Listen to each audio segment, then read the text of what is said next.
Depuis plus de 20 ans maintenant, WWE domine le monde du divertissement sportif. Avec des chiffres records d'année en année, l'entreprise de Stanford n'a plus à prouver sa domination sur les autres promotions de catch dans le monde. Mais malgré ça, des critiques reviennent constamment et le produit devient de moins en moins attractif pour les nouveaux fans. Je suis Tao, vous êtes sur la chaîne de la Taloche, la chaîne qui claque, et aujourd'hui je vais vous présenter mes 5 points pour reconstruire la WWE. Déconstruire pour mieux reconstruire. Et pour reconstruire, il faut d'abord déconstruire. Vince McMahon, président de WWE depuis plus de 35 ans maintenant, a désormais 74 ans. Mr McMahon, comme il se fait nommer à l'écran, n'est désormais plus autant au fait des actualités et a du mal à évoluer avec son temps. Les réseaux sociaux et Internet sont pour lui quelque chose de plutôt flou et il reste sur des méthodes de management plutôt datées désormais. Triple H, son beau-fils et ancien catcheur, a pris une place très importante depuis 2012 dans les vestiaires et a même repris en main NXT en 2013 pour en faire un vrai show à part entière. Signant des grosses stars du circuit indépendant, il permet à WWE une ouverture sur l'univers extérieur et de redynamiser le produit avec un parfait mélange entre l'indépendant et la façon de faire WWE. Les dirigeants sont également à remettre en cause dans cette perte d'intérêt envers WWE. En effet, beaucoup de personnes importantes en coulisses sont des personnes âgées, avec des idées anciennes, notamment concernant les femmes, ou des yes men, c'est-à-dire des gens qui vont toujours dans le sens de Vince et n'osent pas le contredire. La place des superstars dans le processus de création est également à remettre en place dans la compagnie de Stanford.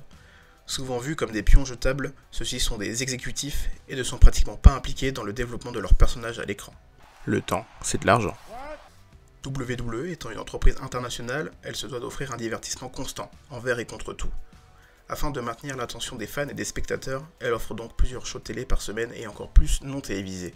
Sans compter les pay-per-view, WWE fait énormément et je pense même trop pour qu'on réussisse à s'impliquer dans le programme. Ces dernières années, nous observons une perte importante d'affluence sur les shows non télé mais également sur les shows diffusés dans le monde à la télévision. En supprimant beaucoup de shows non télévisés et en se concentrant sur les shows hebdomadaires, le public devrait logiquement retrouver de l'intérêt et revenir aux shows télé vu que plus uniques. Les pay-per-view sont eux aussi délaissés.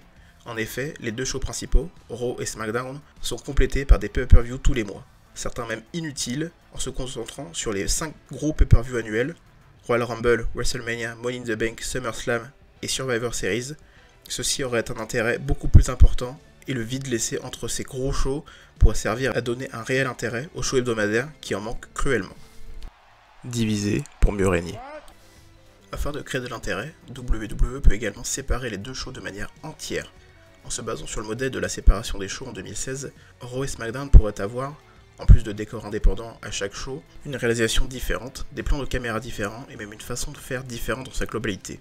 Plus de superstars dans différents shows, réinstaurer des ceintures différentes en termes de design pour chaque show et même séparer les shows sur les réseaux sociaux. Faire de Raw et SmackDown deux shows complètement différents et qui ne se croisent pas, faire de la WWE la concurrente de la WWE. Créer de la compétition. Plus que séparer les deux shows et de faire de Raw et SmackDown une concurrence, il faut surtout créer une réelle compétition. Faire de chaque titre, de chaque tournoi quelque chose de très important et que les catcheurs et catcheuses se battent pour les avoir. Les titres doivent être quelque chose que les superstars veulent à tout prix et veulent prouver qu'ils sont les meilleurs dans leur domaine. Qu'ils soient gentils ou méchants, ils doivent vouloir être champions. Faire que devenir champion n'est pas seulement un accessoire, mais un besoin primordial pour être une grande superstar. Construire sur le long terme. Et les grandes superstars ne se font pas en un jour ou même une année.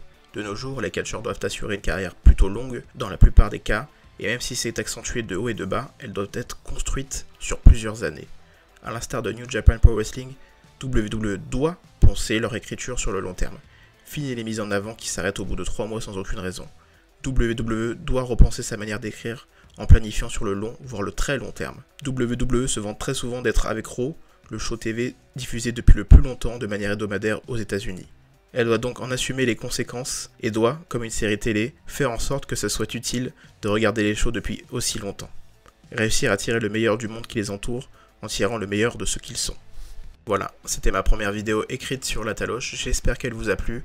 N'hésitez pas à me faire un maximum de retours, qu'ils soient positifs ou négatifs, en commentaire ou sur Twitter, @lataloche ou @taophilpw pour mon compte de catch plus personnel. Un maximum de partage, de soutien s'il vous plaît, c'est très important, ça m'a pris beaucoup de temps pour cette vidéo qui me tient particulièrement à cœur. Si jamais ça vous a plu, d'autres vidéos arriveront très rapidement sous ce format là, surtout beaucoup plus travaillé que celle-ci parce que c'est la première fois que je me teste à ce genre de format. Donc n'hésitez pas à montrer un maximum de soutien, comme je l'ai dit, en partage, en commentaire, en pouce vers le haut, etc.